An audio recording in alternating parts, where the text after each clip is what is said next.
Maraknya kasus keracunan MBG di sejumlah daerah, Presiden Prabowo meminta percepatan perbaikan tata kelola MBG di Badan Gizi Nasional. Salah satunya dengan menutup dapur MBG yang bermasalah untuk dievaluasi dan diinvestigasi. Menko Bidang Pangan Zulkifli Hasan bilang, salah satu upaya untuk perbaikan tata kelola MBG adalah dengan menutup dapur MBG bermasalah. Semua dapur MBG atau SPPG juga akan dievaluasi terkait kualitas dan kemampuan juru masaknya. Segera mempercepat perbaikan dan penguatan tata kelola di BGN.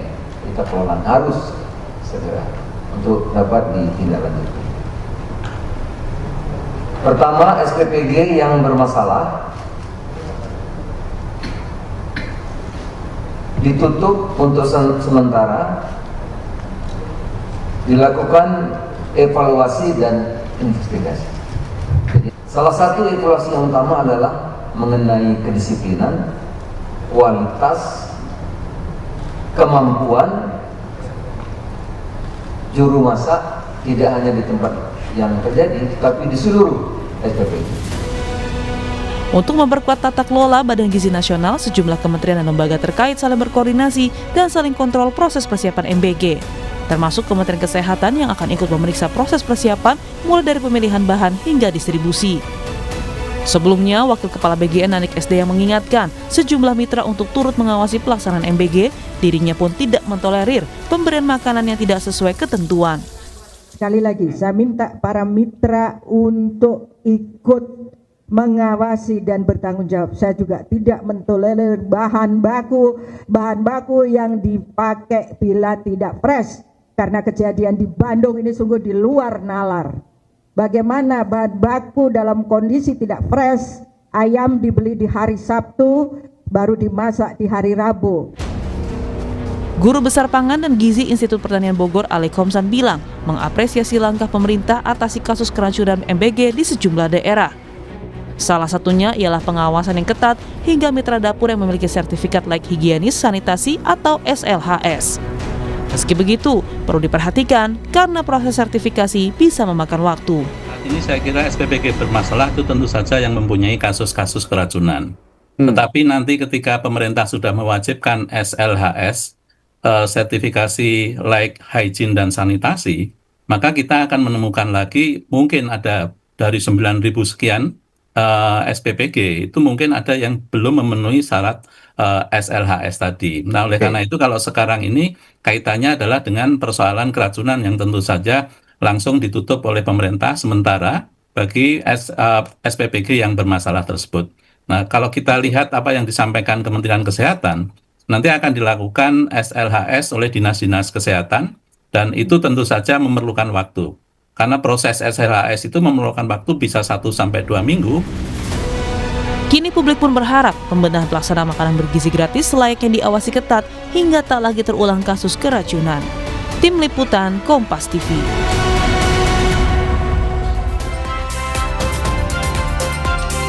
Pemerintah sudah ambil langkah cepat atasi kasus keracunan makanan bergizi gratis atau MBG di sejumlah daerah. Salah satunya ialah menutup dapur atau SPPG bermasalah sementara waktu. Sekaligus, mitra dapur juga memiliki sertifikat layak higienis dan sanitasi atau SLHS. Lalu bagaimana pengawasan agar kasus ini tidak terulang lagi? Kita tanyakan langsung kepada Kepala Badan Gizi Nasional, Dadan Hindayana. Selamat pagi, Prof. Pagi, Pak Mario. Terima kasih, Prof, sudah bergabung di Dialog Sapa Indonesia pagi ini secara eksklusif, mau bergabung dan berdiskusi bersama kita. Dan juga Guru Besar Departemen Ilmu dan Teknologi Pangan IPB, Purwiyatno Haryadi. Selamat pagi, Prof. Selamat pagi. Terima kasih, Prof. Purwiyatno, atas kesempatannya juga mau berdialog. Saya pertama ke Pak Dadan. Pak Dadan, hingga saat ini kemarin Presiden sudah menyampaikan akan memberikan perhatian langsung. Pun juga tegaskan keselamatan anak jadi prioritas utama. Apa arahan langsung dari Presiden kepada Kepala BGN ataupun jajaran BGN terkait dengan MBG ini? Ya, pertama saya perlu sampaikan bahwa Presiden itu memang setiap saat kan memantau selalu memberikan perhatian dan memberikan instruksi langsung. Dan kemudian saat kejadian terjadi itu kan yang banyak ketika beliau di luar negeri. Jadi pulang pun langsung memanggil saya pada hari Sabtu jam 16.30 dan kemudian saya melaporkan progres pembentukan Satuan Pelayanan Penuhan Gizi yang sampai sekarang sudah ada 9.636 dan kemudian saya menyampaikan periode pembentukan tersebut. Saya sampaikan dari Januari sampai Juli itu terbentuk 2.391 SPPG dan dari 1 Agustus sampai 27 September itu sampai sekarang lah ada 7.224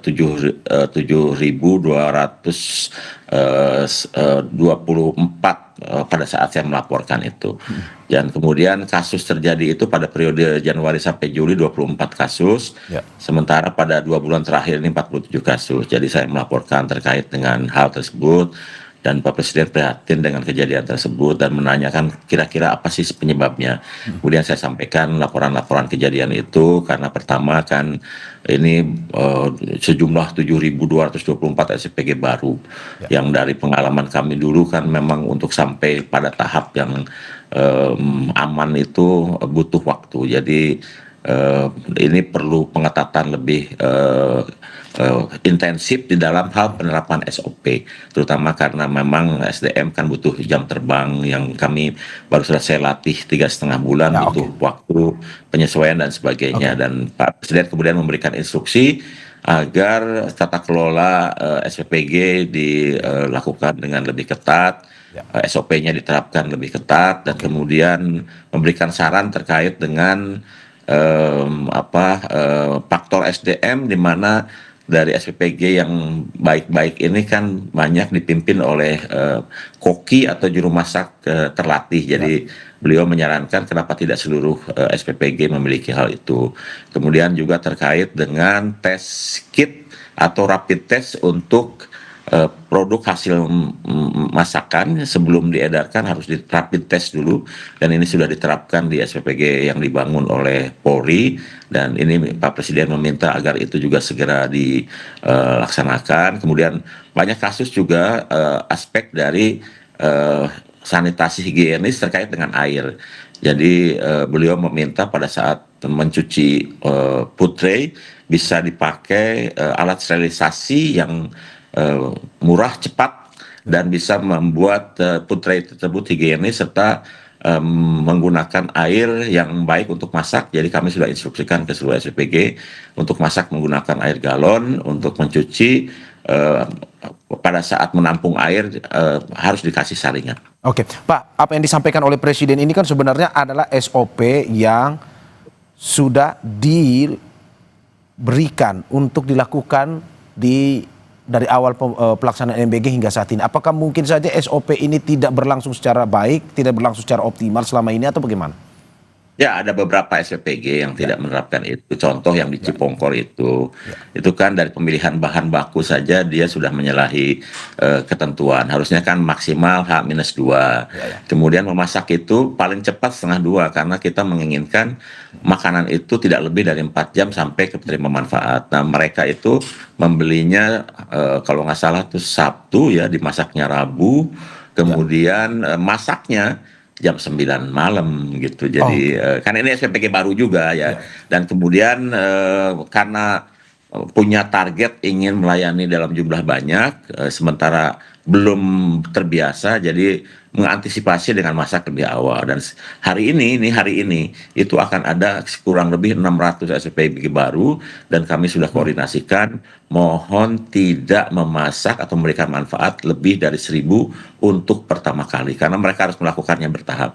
Nanti kalau sudah mampu silahkan naikkan jumlah penerima manfaatnya setelah yakin bahwa masakan yang dimasak itu aman, dan kemudian delivery-nya pun penting karena kan anak-anak itu dibagi, ada yang jam 8, ada yang jam 9, ada yang jam 12. Jadi dia harus memanage waktu masak dengan waktu pengiriman. Tidak satu masak untuk 3 pengiriman. Karena yang sudah lama-lama itu mereka sudah mampu melakukan, kalau penerima manfaat dikirim jam 7:30, maka masaknya jam 3.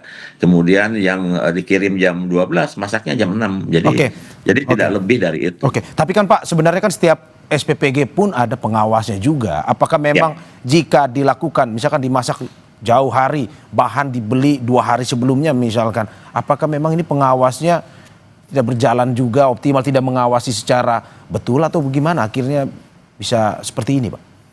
Ya, tentu saja ada satu atau dua yang luput kan. Jadi tahunya ada setelah kejadian dan oleh sebab itu kami berikan peringatan untuk yang mengalami kejadian ini kan sudah lama kita terapkan.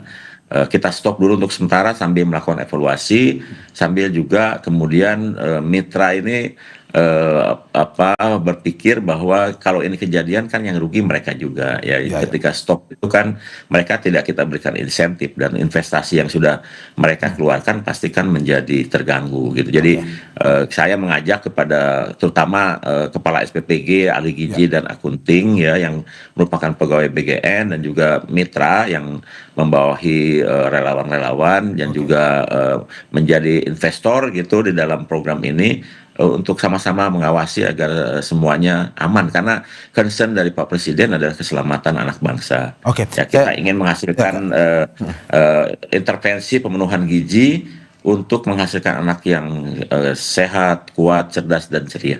Oke. Sebelum saya ke Pak Purwiyatno, Pak Dadan, hingga saat ini berapa SPPG yang sudah ditutup oleh BGN? Kalau kemarin kan infonya 40. Kalau sampai saat ini Pak datanya? Kan tadi saya sudah sampaikan periode Januari sampai Juli itu ada 24 kejadian. Jadi setiap kali kejadian kami pasti stop.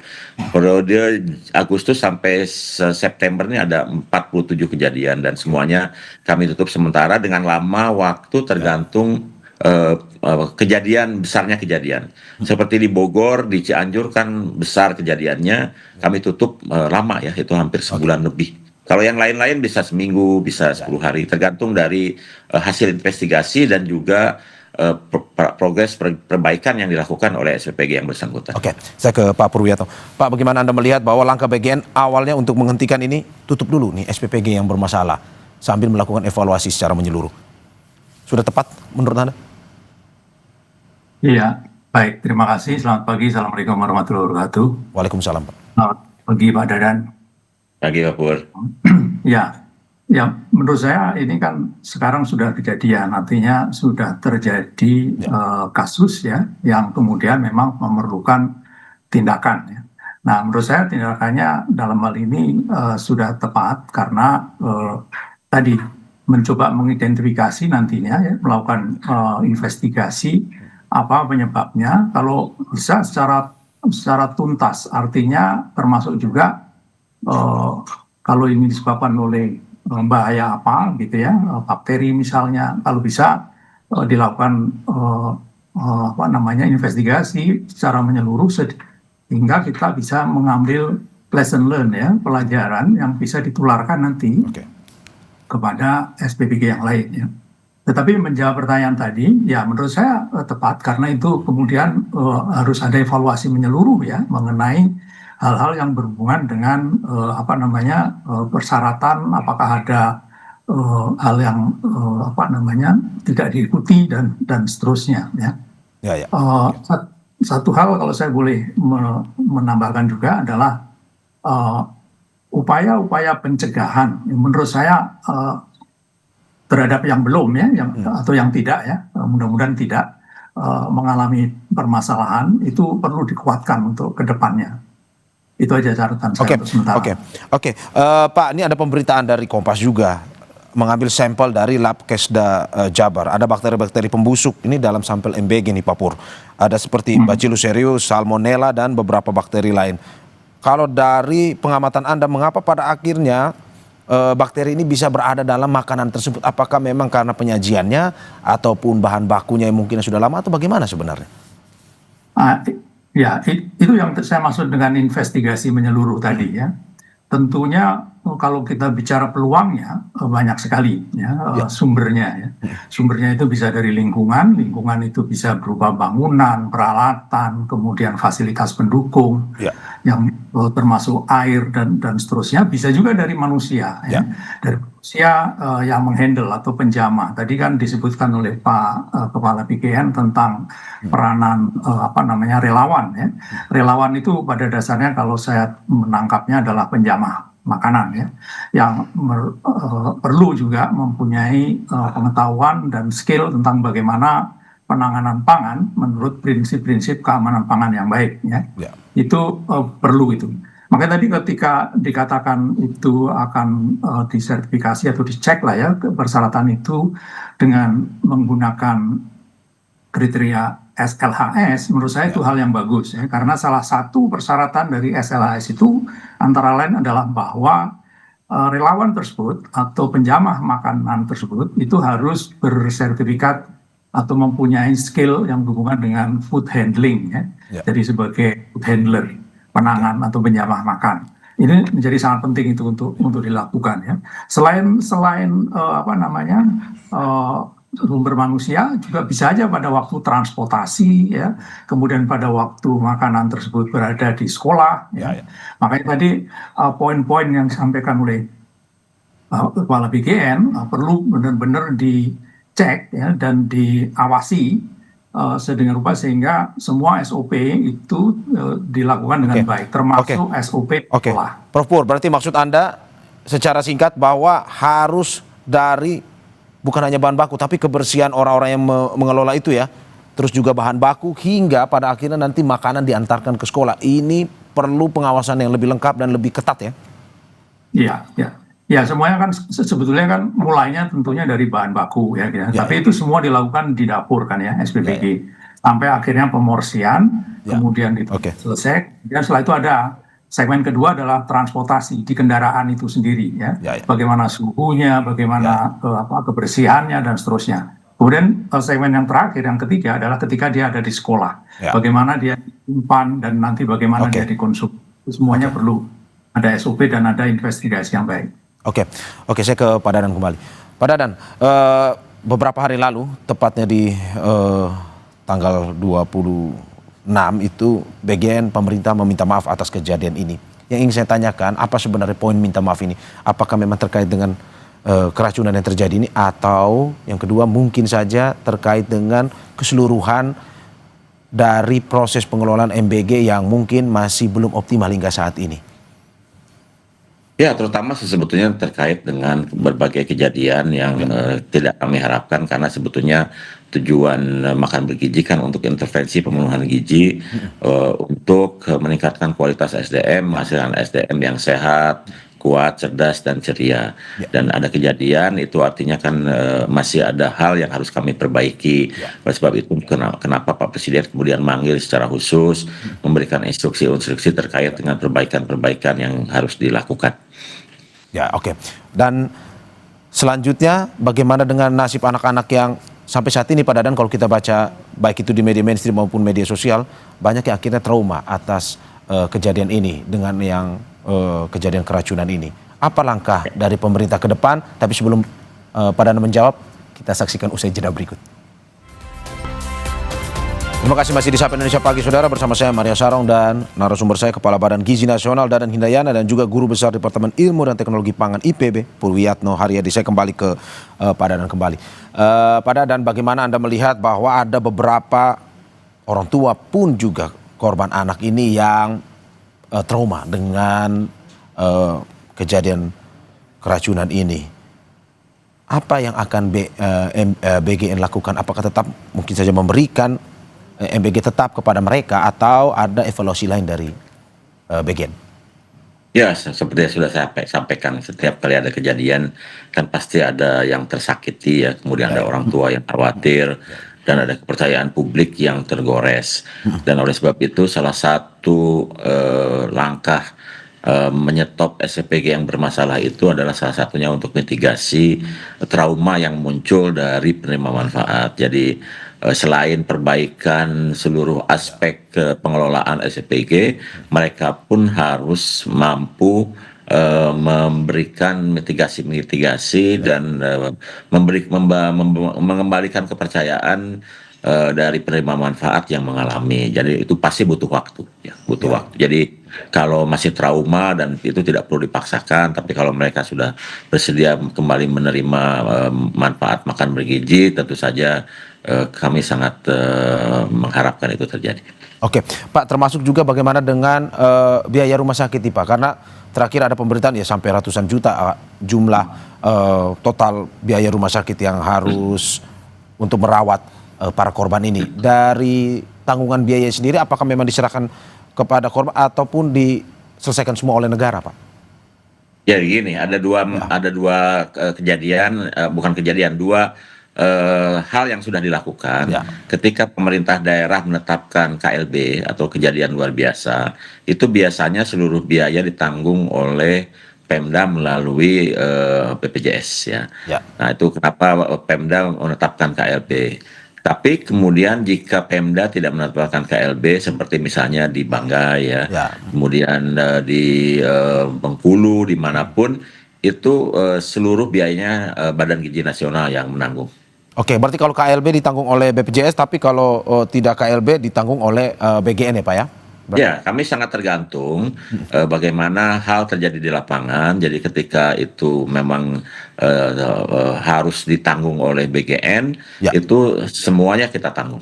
Oke, Pak, ini ada sedikit masukan dari IJJP ini terkait dengan atau lembaga-lembaga independensi lain pun juga dari Komisi 9 di DPR RI yang mengatakan bahwa BGN perlu lebih banyak melibatkan pemerintah daerah. Tadi kita sudah singgung sedikit soal pemerintah daerah. Dari BGN sendiri bagaimana? Ini terkait dengan pengawasan pun juga bagaimana karena melihat minimnya kontribusi dari pemerintah daerah untuk mengawasi langsung kepada sejumlah BGN, sejumlah SPPG di daerahnya masing-masing. Nah dari BGN apakah mungkin saja akan lebih memberikan kontribusi lebih kepada kepala daerah ini atau bagaimana sebenarnya ke depan? Ya itu sudah menjadi kebijakan BGN. Bahkan dalam 2 bulan terakhir kami kan sudah berkoordinasi intensif dengan Kementerian Dalam Negeri dan kemudian Kementerian Dalam Negeri mengeluarkan instruksi untuk pembentukan Satgas MBG di masing-masing daerah dan fungsinya ada 2. Yang pertama Satgas ini akan menjadi satuan tugas yang mengawasi, mengevaluasi seluruh SPPG aglomerasi yang dibangun berbasis kemitraan.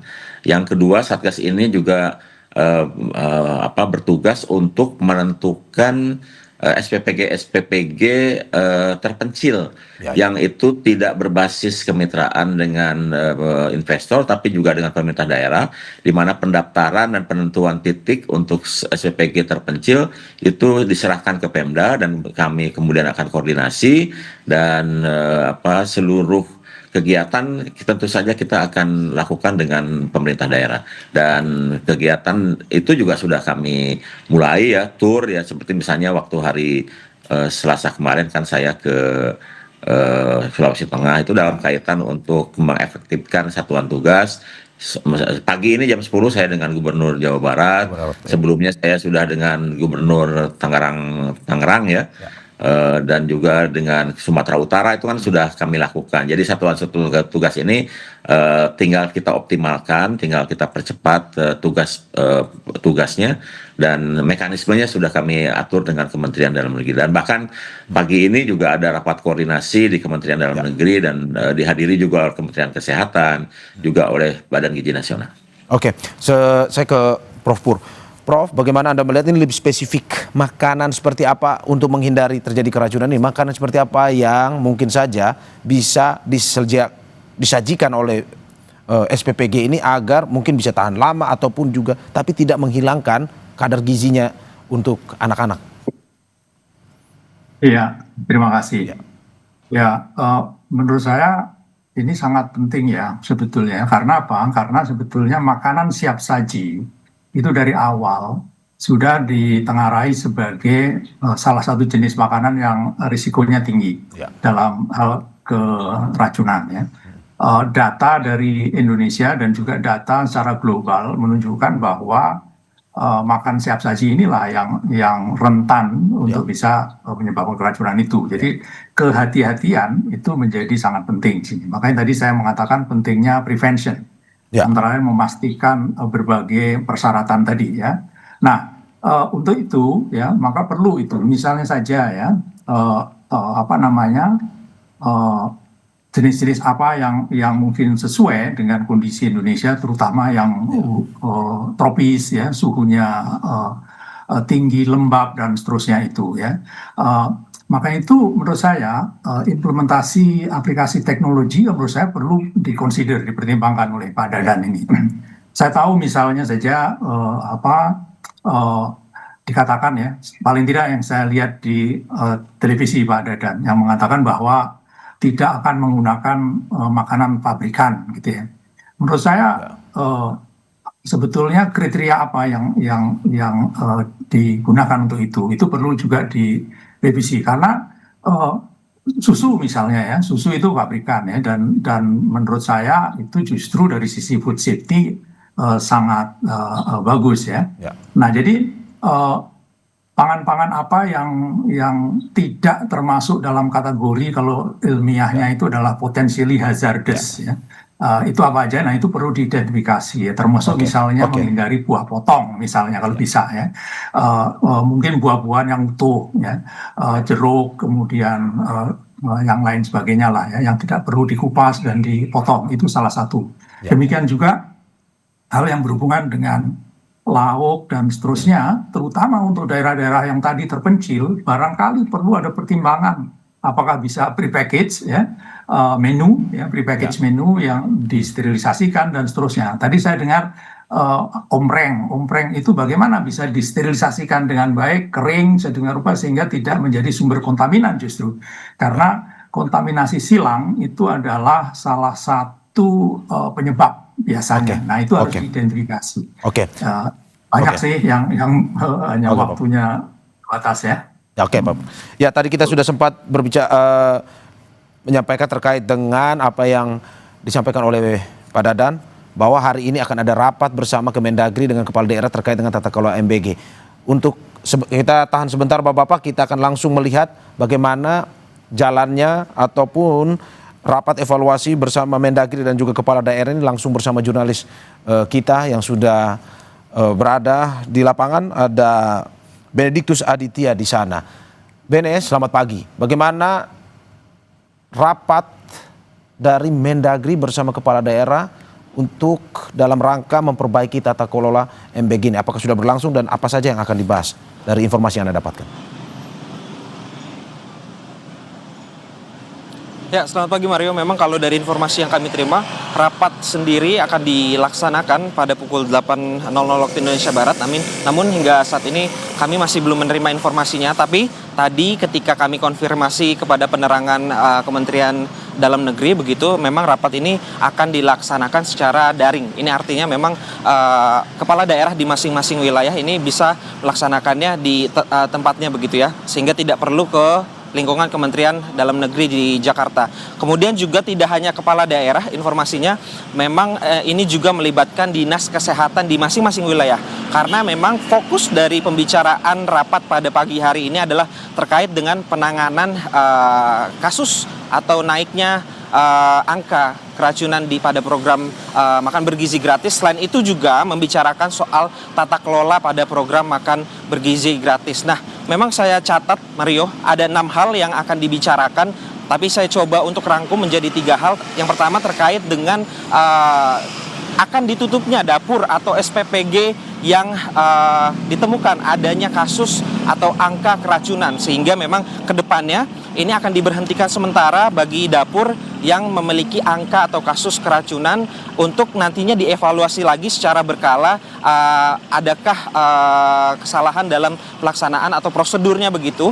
Kemudian yang kedua adalah terkait dengan para kepala daerah diminta untuk memperhatikan atau atensi khusus terhadap program makan bergizi gratis, karena kita ketahui Mario memang program makan bergizi gratis ini merupakan salah satu program prioritas dari Presiden Republik Indonesia Prabowo Subianto. Kemudian yang ketiga adalah terkait dengan pembicaraan tata kelola dari program makan bergizi gratis yang nantinya juga akan pembahasan terkait dengan sertifikat laik higienis dan sanitasi begitu ya. Jadi ini untuk memastikan nantinya makanan yang diproduksi dari dapur-dapur SPPG begitu ini layak untuk dikonsumsi. Semalam juga kami menerima informasi kalau Menteri Sekretaris Negara begitu ya melakukan pertemuan dengan beberapa menteri terkait dan juga Kepala Badan Gizi Nasional untuk membicarakan soal hal ini. Nah, sementara memang kami juga masih menunggu terkait dengan pembahasan apa saja dan juga nanti apakah hasilnya. Begitu Mario. Terima kasih Mendiktus Aditya dan juru kamera Yan Faris atas laporan dari kantor Kemendagri Jakarta. Selamat bertugas kembali. Jadi kita kembali ke dialog kita, saya ke Pak Dadan. Pak Dadan, tadi sudah seperti Anda sampaikan bahwa hari ini Kemendagri akan melakukan rapat bersama kepala daerah yang dilakukan secara daring dan kita harapkan apa yang rapat yang dilakukan pada hari ini bisa menemukan solusi terbaik untuk pengelolaan MBG ke depan. Pak Dadan, bagaimana dengan SLHS, sertifikat layak higienis dan sanitasi? Bentuknya akan seperti apa dan bagaimana ke depan dari BGN sendiri? Apakah memang target utamanya kalau kemarin prioritasnya kan kalau yang kemarin kita dengar bahwa prioritasnya adalah untuk ini jumlah penerima manfaat nih. Tapi apakah ke depan di tahun 2026 kita lihat apakah memang prioritasnya masih sama, jumlah penerima manfaatnya harus sesuai dengan apa yang diinginkan oleh Presiden atau sambil mengedepankan juga kualitasnya, kuantitas dan kualitas? Pak Dadan silakan. Ya, pertama saya perlu sampaikan saya sudah menandatangani keputusan Kepala Badan terkait dengan upaya sertifikasi. Kami tidak hanya SLHS ya, sertifikat layak higienis dan sanitasi, tapi juga HACCP. Jadi kami itu dalam SK Badan sudah menyangkut keduanya. SLHS kan untuk aspek higienis dan sanitasi, sementara untuk keamanan pangannya kami menggunakan HACCP dan kami akan bekerjasama dengan lembaga sertifikat yang disertifikasi oleh KAN. Nah, untuk SLHS yang pertama kali ini kami sudah diskusi kemarin dengan Kementerian Kesehatan dan sebetulnya keputusan Kepala Badan itu juga yang sudah tanda tangan di bulan Juni itu sudah dirumuskan oleh lintas kementerian termasuk BPOM dan juga Kementerian Kesehatan. SLHS kan sebetulnya untuk industri makanan yang komersial. Sehingga tidak seluruh bisa diadopsi di dalam SPPG sehingga harus membentukkan koridor khusus ya di dalam penyelenggaraan SPPG dan ini kami akan lakukan sama seperti misalnya pembentukan yayasan yang dari 3 bulan bisa jadi maksimal 3 hari. Kami juga sedang memikirkan dengan Kementerian Kesehatan bisa melakukan sertifikat SLHS ini dalam waktu seksama, tidak meringankan atau memberikan semacam hal-hal pengecualian, tapi bisa dilaksanakan lebih cepat. Karena nanti akan terkait dengan pelatihan penjamah makanan, kemudian dan lain-lain sehingga setiap SPPG bisa segera dapat SLHS sambil kita mempersiapkan sertifikat HACCP atau Hajat Analisis Critical Control Point untuk keamanan pangannya. Ya, kalau ke depan, Prof, yang untuk 2026 apakah memang sambil meningkatkan kualitasnya atau tetap dengan target utama adalah ya ini jumlah penerima manfaat dulu yang harus bisa merasakan Kami lakukan paralel karena terus terang kan ada 3 kunci makan bergizi, ada anggaran, kemudian ada SDM, kemudian ada infrastruktur. Ini ketiga-tiganya sudah hampir terpenuhi. Kami tiap hari harus memverifikasi ribuan mitra yang sudah siap melakukan kegiatan menjadi mitra Badan Gizi, tapi juga kami sambil memperbaiki tata kelola terkait dengan aspek higienis, sanitasi dan keamanan pangan dan ini kita akan jalankan paralel. Sebab itu saya bersyukur Pak Presiden sudah memahami bahwa Badan Gizi membutuhkan penguatan organisasi, makanya kami sudah diberi tambahan 2 wakil dan kami masih terus akan menambah personel kami karena makin lama kegiatan kami makin besar dan itu membutuhkan efektivitas pelaksanaan dan juga jangkauan untuk controlling. Jadi kami harus terus meningkatkan diri. Oke, saya terakhir ke Prof Pur. Prof Pur, bagaimana masukan untuk BGN sendiri? Ini terkait dengan pemenuhan gizi, bukan hanya soal keracunan, tapi bagaimana salah satu kejadian seperti ini dihindarkan, tapi juga memperhatikan pemenuhan gizi anak karena ini makan bergizi gratis, anak-anak perlu mendapatkan asupan gizi terbaik dan juga sambil tetap jumlah penerima manfaat tadi secara paralel tetap bisa terpenuhi pada akhirnya. Singkat saja. Oh ya, baik, terima kasih. Ya, tentang gizi saya rasa sudah banyak dibahas dan standar gizi juga sudah established baik di Indonesia maupun di ini. Tapi saya justru ingin menekankan yang pertama dan utama keamanan pangan dulu, karena keamanan pangan itu prasyarat, bukan pangan kalau tidak aman ya. Jadi upaya pemenuhan gizi juga tidak akan berhasil kalau produknya tidak aman. Justru tadi Pak Dadan sendiri sudah menyatakan ya ada hal-hal yang berhubungan dengan apa namanya nanti bahkan penolakan atau ketidakpercayaan ya, trust ya, itu penting sekali dan itu perlu waktu tadi disampaikan. Jadi menurut saya prevention ya, bagaimana mencegah supaya kasus ini itu diminimalisasi ya. Saya tidak bisa mengatakan bahwa itu akan hilang sama sekali ya, karena kita bicara risiko ya, jadi pasti ada, hanya saja minimal gitu ya. Nah, bagaimana caranya? Menurut saya langkah yang dilakukan sudah bagus tadi disampaikan oleh Pak Dadan, antara lain memastikan bahwa dapur-dapur yang baru itu mempunyai persyaratan atau memenuhi persyaratan-persyaratan sebagaimana industri jasa boga lainnya ya. Jadi ini sangat penting. Walaupun ini bukan komersial, purely komersial, tapi persyaratan-persyaratan yang berhubungan dengan keamanan pangan menurut saya perlu, karena itu pasti harus ya. Pentingnya SDM ya, SDM sangat penting, terutama tadi food handler ya, itu sangat diperlukan tadi. Kemudian juga kesehatan dari relawan tersebut ya, perlu medical check misalnya, ini sangat penting karena dia adalah penjamah makan. Perlunya pengawasan ya, dan sangat penting ya, inspeksi secara eksternal. Tadi keterlibatan dinas kesehatan menurut saya perlu dikuatkan, termasuk juga balai-balai POM misalnya di daerah untuk bisa melakukan inspeksi. Ingat bahwa ini biasanya dilakukan pada malam hari ya, sehingga mungkin inspeksinya perlu juga dilakukan pada malam hari tadi ya. Saya rasa itu dan tadi mungkin penggunaan teknologi perlu dipertimbangkan Pak Dadan. Terima kasih.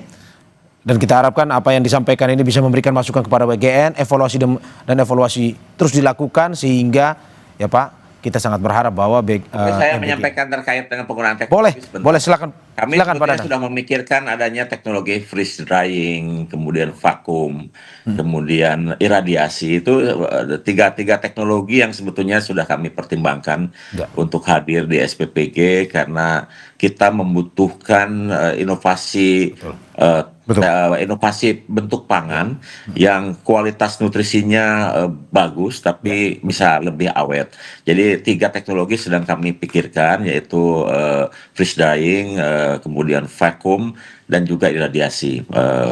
Karena ini terkait dengan hal teknologi yang memang harus hadir dan kita sangat butuhkan nanti untuk mekanisme pengiriman pada saat Ramadan, kemudian pada saat libur gitu. Itu kan butuh pangan-pangan berkualitas tinggi tapi awet.